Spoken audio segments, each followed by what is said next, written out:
Beni tanımayanlarınız için ben Burak. Kendi halinde dünyayı gezen ve deneyimlerini bu kanalda paylaşan bir dostunuzum. Kanalıma abone olarak bana destek olabilirsiniz. Videoları beğenmeyi ve yorum atmayı da unutmayın lütfen. Burada hurma ağaçlarını gördüm. Emin olmak için bir tane abi vardı. Ona sordum, abi bunlar hurma ağacı mı diye. Evet dedi. Şöyle sizlere de göstermek istiyorum. Bahçeye bir sürü hurma ağacı dikmişler. Üzerinde böyle salkım şeklinde oluyor. Topluyorlar.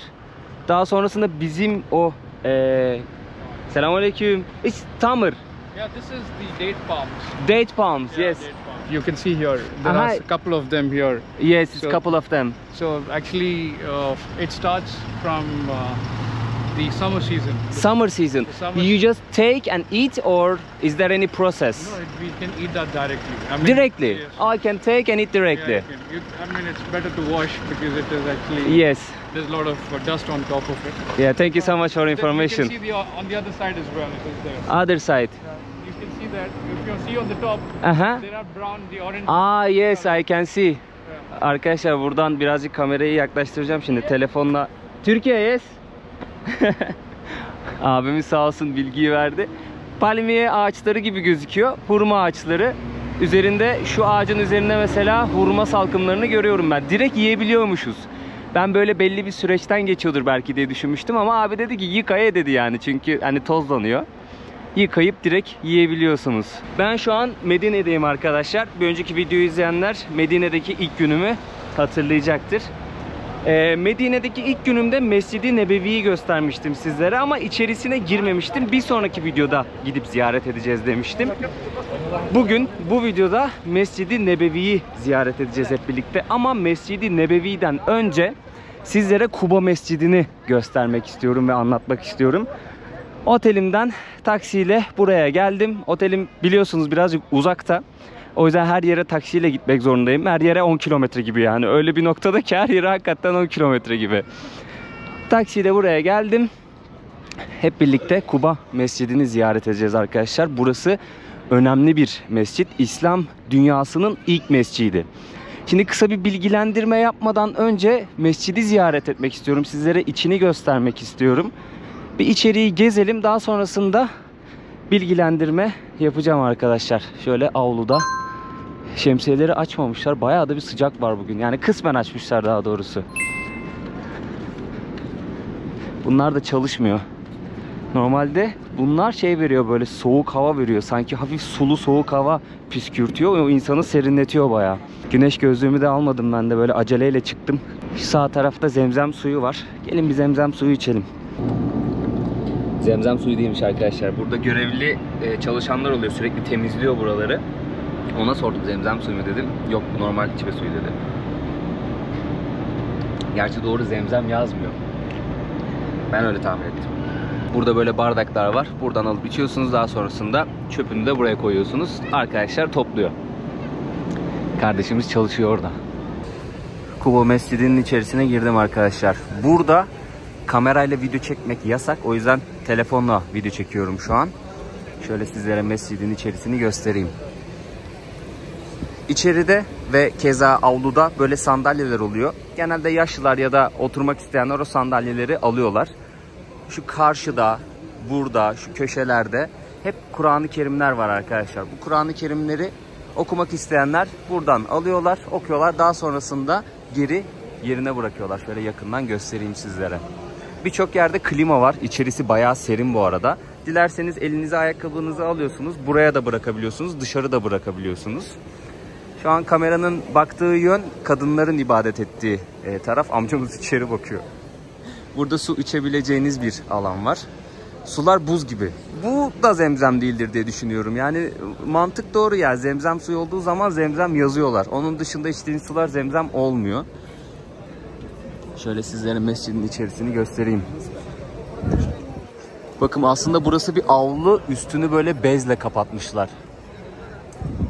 Aslında açık bir alan burası. Bembeyaz bir cami arkadaşlar. İslam dünyasının ilk mescidi burası. Bizzat inşaatında Hazreti Muhammed çalışmış. Hikayesi şu şekilde. Hazreti Muhammed ve arkadaşları Mekke'den Medine'ye hicret ettikleri zaman Medine'ye varmadan önce yaklaşık 10 kilometre yakında bir köyde duruyorlar. Şu an bulunduğumuz köy. Kuba. O zamanlar bir köymüş. Şimdi Medine'nin bir parçası. Burada Hz. Muhammed 14 gün kalıyor, konaklıyor arkadaşlar ve diyor ki burada bir mescit inşa edelim. Kuba Mescidi'nin inşaatına başlıyorlar ve burada kendisi namaz kıldırıyor. Bu mescit özel çünkü dediğim gibi İslam dünyasının ilk mescidi. Bizzat Hz. Muhammed inşaatında çalışmış. Basit bir mescit yapmışlar. Tabii şu an günümüzde oldukça ihtişamlı, büyük, binlerce kişinin aynı anda ibadet edebildiği bir mescit. O yüzden önemli bir yere sahip.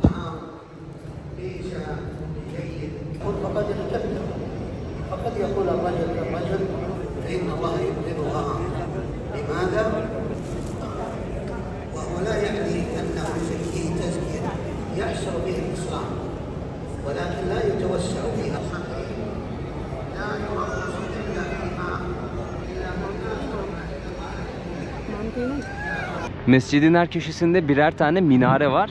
Şu an baktığımız tarafta da 3 tane kubbe var. Şu ortadaki kubbe daha büyük. Şahsen ben beğendim mescidin mimarisini. Yani çok hoş ve güzel duruyor. Avlusu da bayağı büyük. Şöyle göstereyim sizlere. Hatta daha da genişletiyorlar bakın. Burada inşaat çalışmaları devam ediyor. Genişletiyorlar. Şu karşıda gördüğümüz tur şirketlerinin arabaları, otobüsleri daha doğrusu. Otobüsler oraya park ediyor. İnsanlar geliyorlar, ibadetlerini ediyorlar. Otobüslerine geri dönüyorlar. İnternette araştırma yaptığım zaman şöyle bir bilgiye ulaştım. Burada ibadet eden kimse umre sevabı kazanıyormuş. Ve Hz. Muhammed Medine'ye yerleştikten sonra her cumartesi Kuba Camii'ne geliyormuş. Burada namaz kılıyormuş. Bazen pazartesi günleri de gelip burayı ziyaret ediyormuş. Böyle bir bilgiye ulaştım. Hatta bugün de günlerden cumartesi bu arada. Videoya başladığım kısım hemen şu tarafta kaldı. Palmiye ağaçlarını görüyorsunuz. Yani hurma ağaçları. Palmiye gibi gözüküyor. Belki palmiyenin bir türüdür. Çok emin değilim, bilmiyorum, o yüzden net bir bilgi veremeyeceğim o konuda. Medine'nin hurması meşhur biliyorsunuz. Burada misvak abimiz satıyor. Selamünaleyküm. Misvak. Aha. Şükran. Şükran abi, şükran. I have. Bende var. Şükran abi, sağ ol. Çok sağ olasın. Durduk yere şimdi şey yapmasın, bende var ya. Geçen abi hediye etmişti bana, onu saklıyorum şimdi. Adam durduk yere böyle kırmış gibi olmak da istemiyorum insanlara ama var yani. Boşu boşuna bir daha şey yapmayayım. Sıcakkanlı davranıyor insanlar. Yani özellikle videoları takip edenler gördüler. İşte Pakistan'dan, Bangladeş'ten, Hindistan'dan, keza buradaki Araplar Türkiye'den geldiğimi öğrenince bayağı sıcak davranıyorlar yani. Hoş geldin, nasılsın, iyi misin?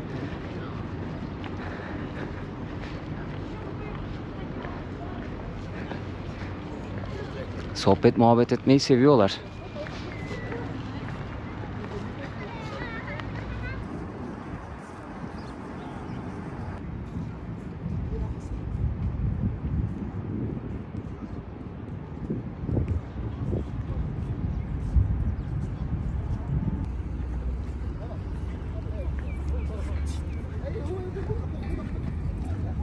My YouTube. The video on YouTube. Yes. When? Later. Next. 30, 40, 50, 60 burada. 70 riyal var. Bunun 20'si şöyle bırakayım taksiye. Gerisini cebimize koyalım. Taksi çağırdım şimdi. Otele döndüm ben. Taksi çağırdım. Diğer otele geçiş yapacağım. Para düştü. Bir 5 dakikası var. Taksi gelsin. Gidelim, check-in'imizi yapalım. Daha sonrasında Mescid-i Nebevi'ye gidelim. Burada olabildiğince gelirseniz Suudi Arabistan'a 5'lik ve 10'luk edinin arkadaşlar. 5 riyal, 10 riyal. 20 riyal de okey ama 50 riyal, 100 riyal, 200 riyal, 500 riyal, bak 50'yi bile bazen bozmuyorlar. Yani 100'ü 200'ü geçtim, 50'yi bile bazen bozmuyorlar. O yüzden olabildiğince düşük riyal yaptırırsanız rahat edersiniz. Cebimizde buraya.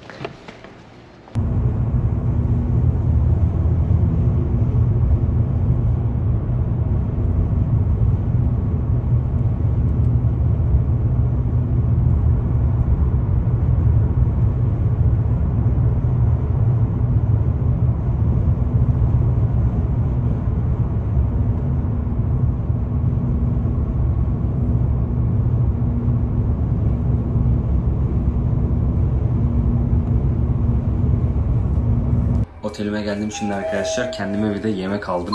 Kahvaltı yapmamıştım. Günün ilk öğününü yiyeceğim. 6. kattayız. Nereye dönmüştü çocuk? Sola mı dönmüştü ya? Sağa döndü galiba.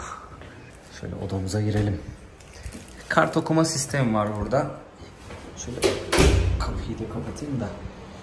Burası tuvalet, banyo. Burası da kalacağım oda. 4 tane ufak suyumuz var, kahvemiz var, çayımız var. Işıkları da şöyle yakalım da. Burayı o kadar şansa buldum ki. Normalde ne kadardı ya? 50 doların 60 doların üstünde olması lazım galiba. Bana şehir vergisiyle 28 dolara geldi arkadaşlar. Yani 1000 lira bile değil şu anın kuruyla, dolar kuruyla. Tabii ben bu videoyu yayınladığımda ne kadar olur dolar kuru bilmiyorum da yani 1000 lira bile değil. Şaka gibi ya. Ben Türkiye'de en son bu parayı verdiğimde Adana'da bir yerde kalmıştım. Yani feci kötü bir yerde kalmıştım ya. 30 dolar civarıydı o da. Burada 28 dolara böyle bir yer bulmam büyük şans gerçekten. Ama indirim denk geldi Booking'de, o yüzden buldum. Normalde dediğim gibi 50-60 dolar civarı bir şeydi. Adını da hemen göstereyim sizlere. Buraya gelirseniz şey yapın, yani seçenekler arasında bulunsun. Bu reklam değil, yani deneyimlerimi aktarıyorum. Sadece kaldığım yeri gösteriyorum. Bakarsınız fiyatlara. Yani yürüme mesafesinde buradan Mescid-i Nebevi'ye yürünür diye düşünüyorum. Otel burası. Bu yoldan böyle dümdüz aşağı yürüyeceğiz. Mescid-i Nebevi arkadaşlar. Hello. Hemen otelin yanında 2 tane restoran var, bir tane bakkal var. 105 Suudi riyali. Riyal cinsinden fiyatını da söyleyeyim ben size. Buradan 2 kilometre. Yani yürüme mesafesi 20-25 dakikaya yürürsünüz. Yarım saat diyelim hadi. Hemen Uhud Dağı da arkamızda kalıyor arkadaşlar. Buraya gelirken şeyi anlattı bana taksici arkadaş. Uhud Savaşı nerede yapıldı? Okçular nereye yerleşmişti? İşte hani o savaş nerede oldu? Hepsini anlattı. Hemen arkamızda kalıyor o da. Yani onu da görmüş oldum. Sizler için de bir görüntü aldım hatta oradan geçerken. Orayı da ziyaret ediyorlar bu arada. Bir tane mescit yapılmış oraya. İsmi Şüheda'ydı yanlış hatırlamıyorsam. Şüheda Mescid diye. Gelenler orayı da ziyaret ediyorlar. Yine gün batımına doğru Mescid-i Nebevi'nin oraya doğru gidiyorum. Medine'ye ilk geldiğimde de bu saatlerde ziyaret etmiştim. Daha canlı oluyor, daha kalabalık oluyor ve hava biraz serinlediği için daha rahat ziyaret ediyorsunuz.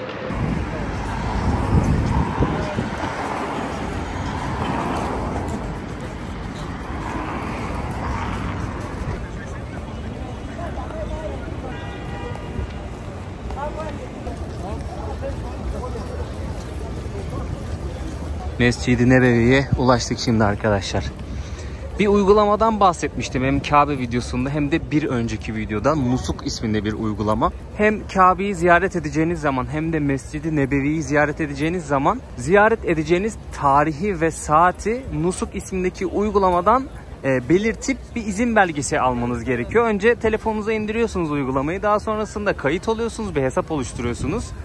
Daha sonrasında o izin belgesini alıyorsunuz. Şu an 21. kapının önündeyim.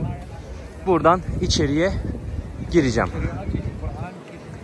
Telefonla sadece kayıt alınabiliyor içeride ya da fotoğraf çekebilirsiniz.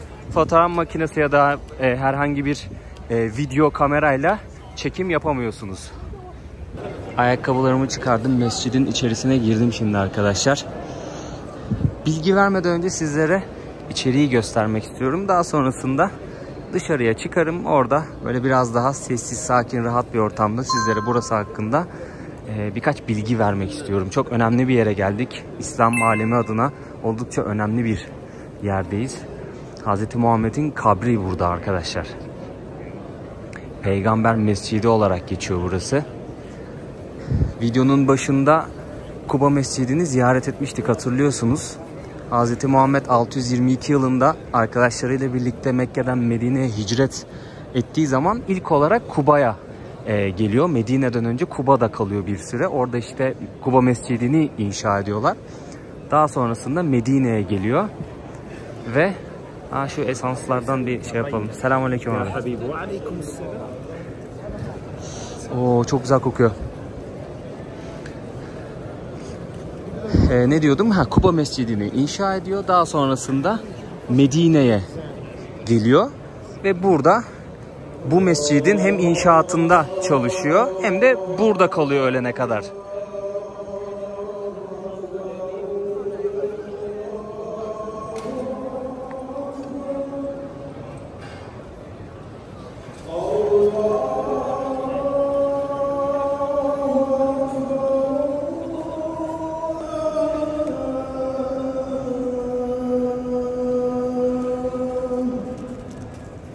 Mescid-i Nebevi, Hz. Muhammed ile arkadaşları tarafından Medine'de inşa edilen ve Hz. Muhammed'in kabrinin içerisinde bulunduğu mescittir. Nebevi Arapçada peygambere ait anlamına gelir.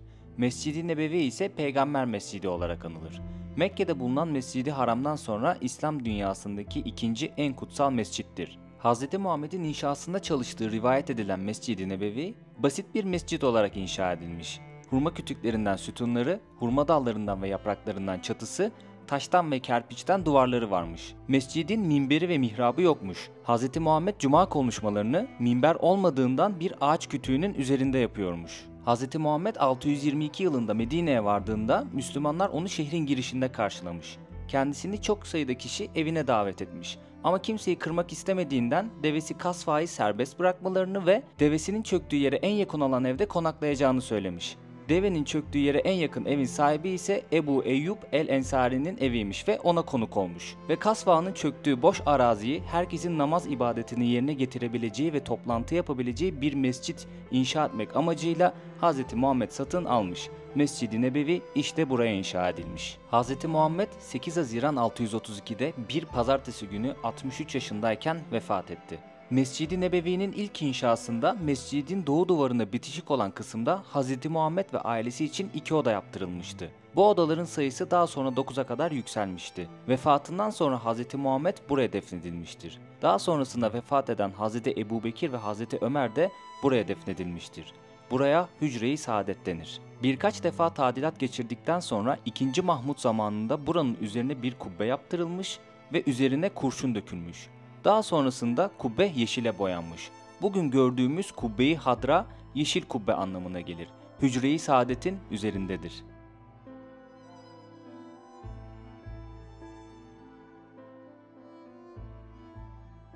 Nusuk uygulamasından bahsetmiştim.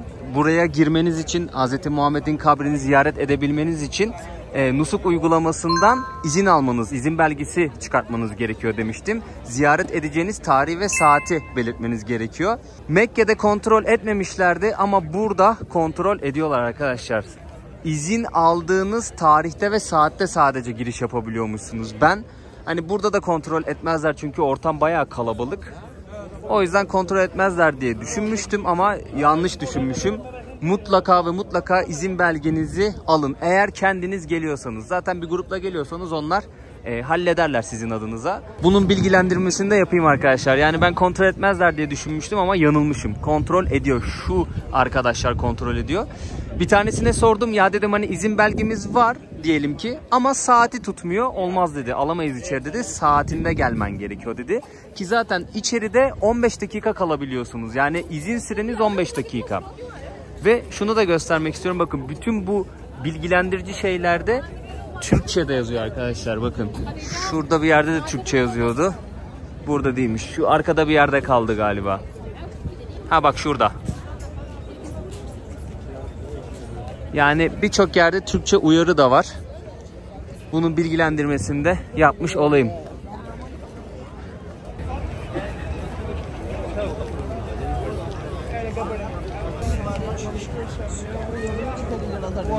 Arkadaşlar biliyorsunuz ki Osmanlı İmparatorluğu 1517 yılından 1. Dünya Savaşı'nın sonuna kadar Medine'yi yönetti. Hicaz bölgesi.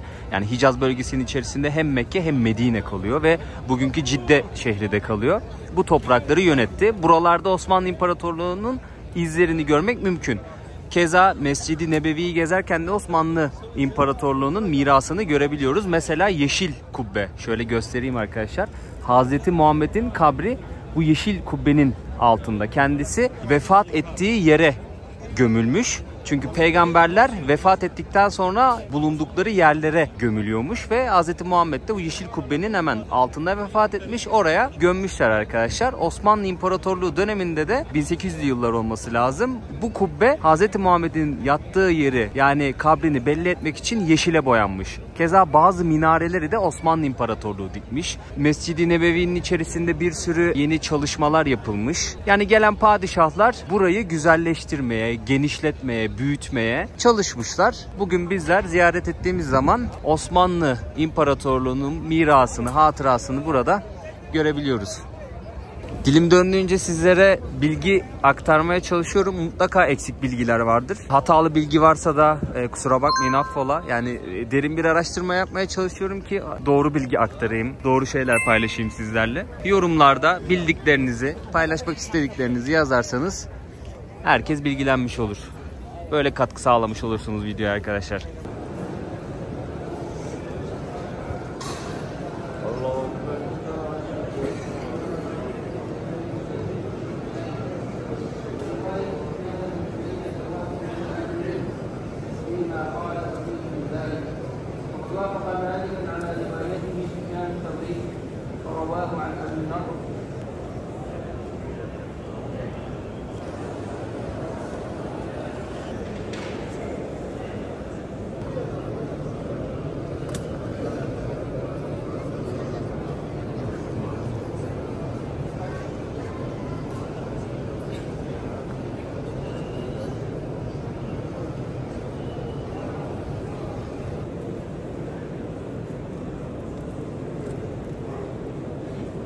Dikala kita menjadi tetangga Nabi, maka jagalah adab dan etika. Kita bukan bertetangga dengan orang biasa, tapi kita bertetangga dengan manusia yang paling dicintai oleh Allah Subhanahu wa Ta'ala.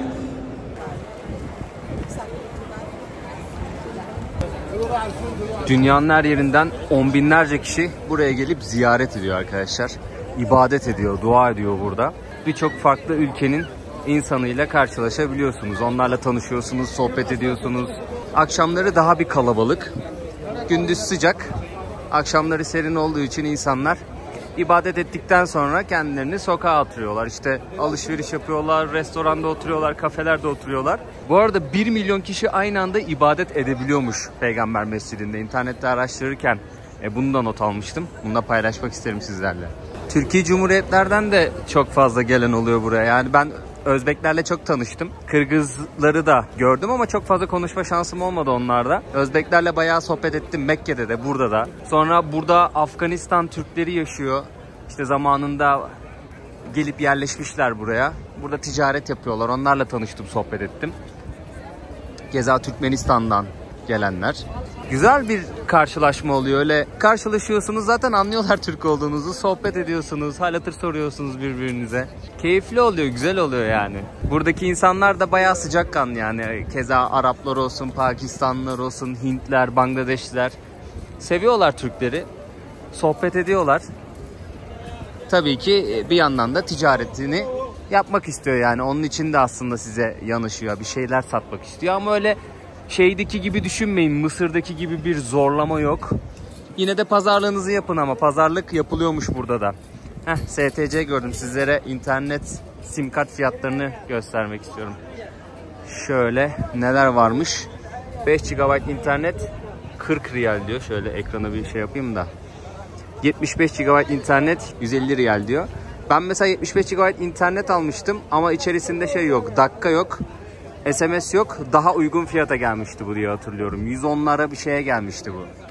İşte Türkiye, yes. Where are you from? Pakistan. Ha bak şey varmış burada. Şöyle göstereyim. Türkçe broşür varmış. Duygularını ilet diyor. Ekranı tutayım. Siz fiyatlara bakın arkadaşlar.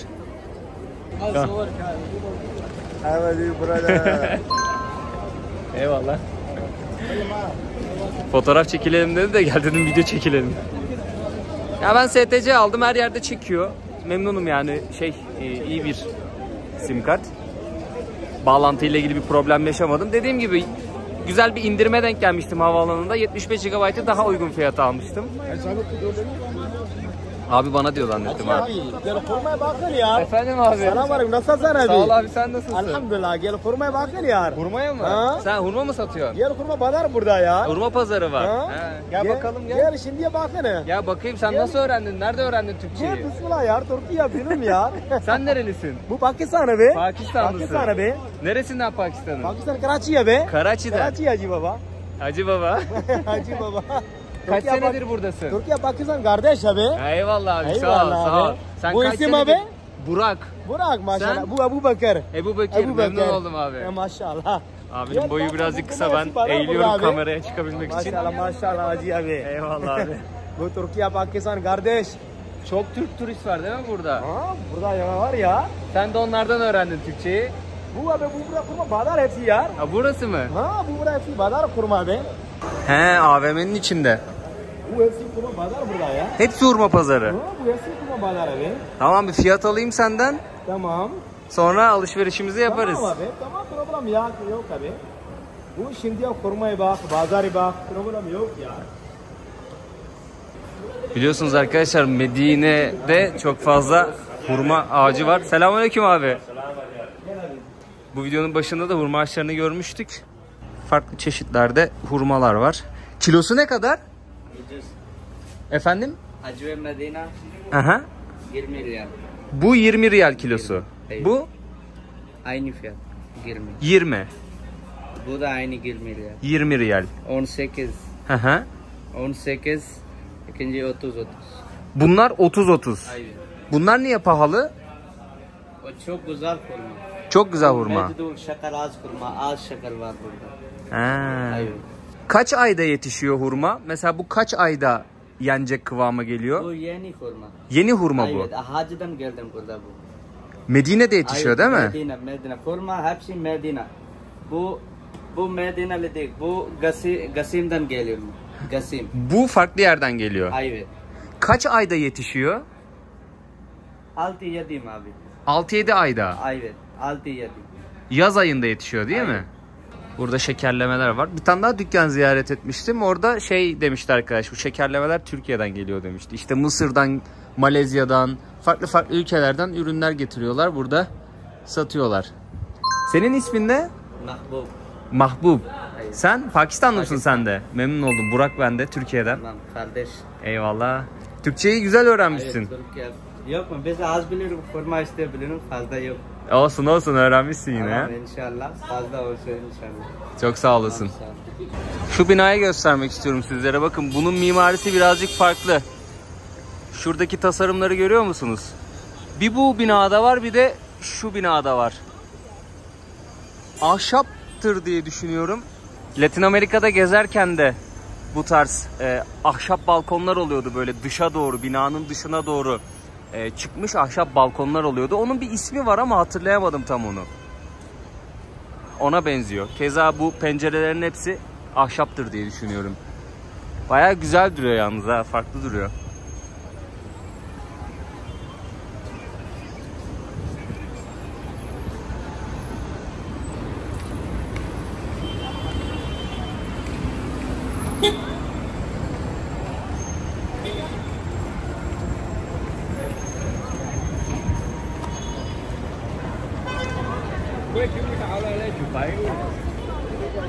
Burada Mescid-i Nebevi'ye karşı aileler fotoğraf çekiliyorlar. Şöyle Mescid-i Nebevi hemen karşıda kalıyor. Bir de profesyonel bir sistem kurmuşlar. Hemen tak sizin fotoğrafınızı çekiyorlar. Çıktı olarak veriyorlar.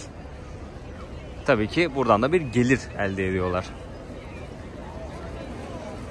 Bu sağ tarafta büfeler yapmışlar. Burada meyve suyu veriyor. Burada Afganistan yemekleri var. Bunun dışında ne var?